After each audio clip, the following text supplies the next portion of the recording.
All right, people.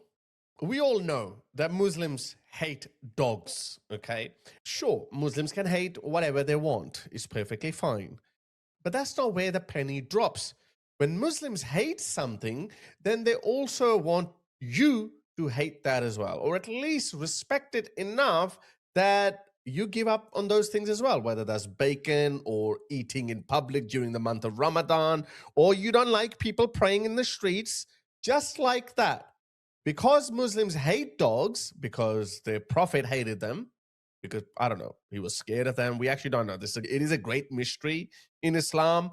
The most widely accepted theory behind Muhammad's hatred for dogs is that angels don't enter the house that has got a puppy, which I think has very shaky grounds.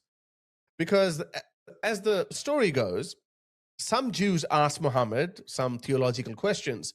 So Muhammad waited for Angel Gabriel to come with answers, but 3 days passed and nothing happened.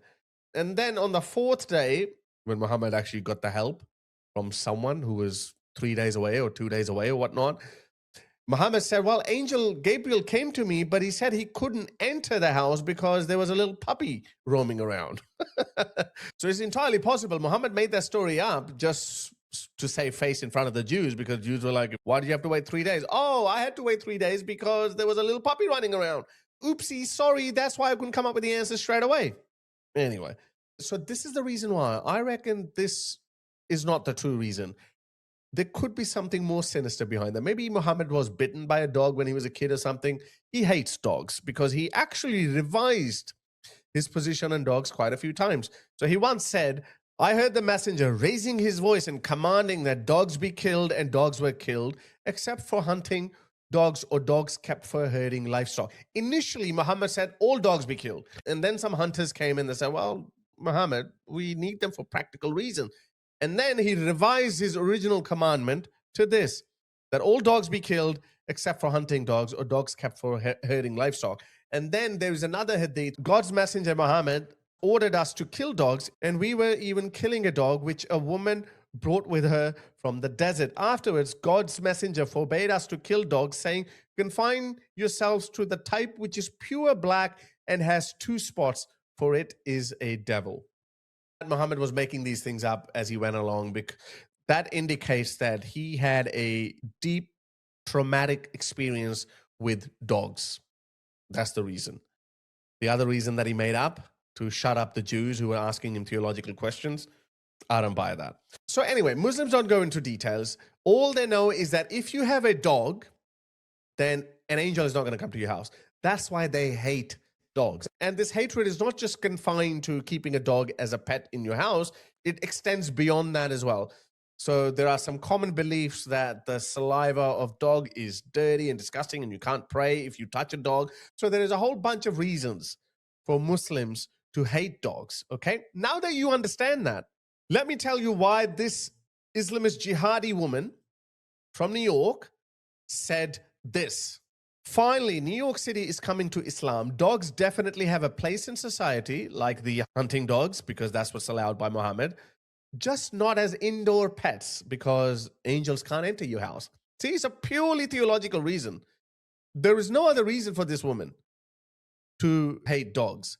Like we've said all along, they are unclean. And then that angered Congressman Randy Fine, and he said this, which went viral and upset a lot of people. A lot of useful idiots like Piers Morgan and Gavin Newsom and so many other people. So he said, if they force us to choose, the choice between dogs and Muslims is not a difficult one. Fair enough. So that kickstarted a debate in America. But I think the debate is about to start in the United Kingdom as well. And guess who's laying the groundwork for banning dogs? Your taxpayer-funded BBC. Have a look at this video. Are we all becoming too dog-friendly? As though it's a bad thing. Are we all becoming too dog-friendly? From coffee shops, restaurants, and retailers like IKEA, Zara, and John Lewis, dog-friendly spaces are becoming easy to come by. Ooh, look at that cute little puppy. But there are some people who don't like dogs. What about them? Because diversity is our strength. There are 13.5 million pet dogs in the UK. and 36% of households own at least one dog. That means 1/3 of the British population loves their dogs. So what's the problem here? But people who are allergic to dogs Oh. are afraid of them. People who are allergic to dogs or are afraid of them. See how cleverly he pushed that in? He didn't say there are people who theologically hate dogs. It's dirty, disgusting, and yeah, they're scared of that too. So there is one community that is not happy with it, and the BBC is doing their bidding by slowly trying to poison you about dogs. I don't think it's going to work. Say that the rise of these dog-friendly spaces is a concern. One woman with the extreme fear of dogs told the BBC that One woman with the extreme fear of dogs told the BBC, what's her name? They didn't tell us. They could have said Molly or Madeline or something. They didn't say because that would be an official lie. So I think Fatima told this BBC news host that I'm scared of dogs. Please, if you want us to live here, then you have to ban dogs. That's why Congressman Randy Fine said that if you force us to choose between dogs and Muslims, the choice is not going to be a difficult one. see that she feels trapped and only goes out and Look at that. Look at that. They even put up a fence. She feels trapped. only goes out on special occasions due to the lack of dog-free zones. She's one of the Because there are dog-free zones, she feels trapped and she doesn't go out. How many dog-free zones there are in the UK? Sure, there's some cafes, as you mentioned. I haven't seen too many dogs on the streets of the UK. This is pure propaganda, guys. This is pure propaganda. Let's listen to him again, uninterrupted. One woman with the extreme fear of dogs told the BBC that she feels trapped and only goes out on special occasions due to the lack of dog-free zones. She's one of the many seeking support in online groups who offer advice on how to avoid them.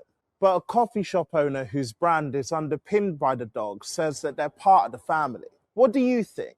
Has it all gone a bit too far? No, it hasn't. What is the BBC trying to do? Are they trying to poison us against dogs?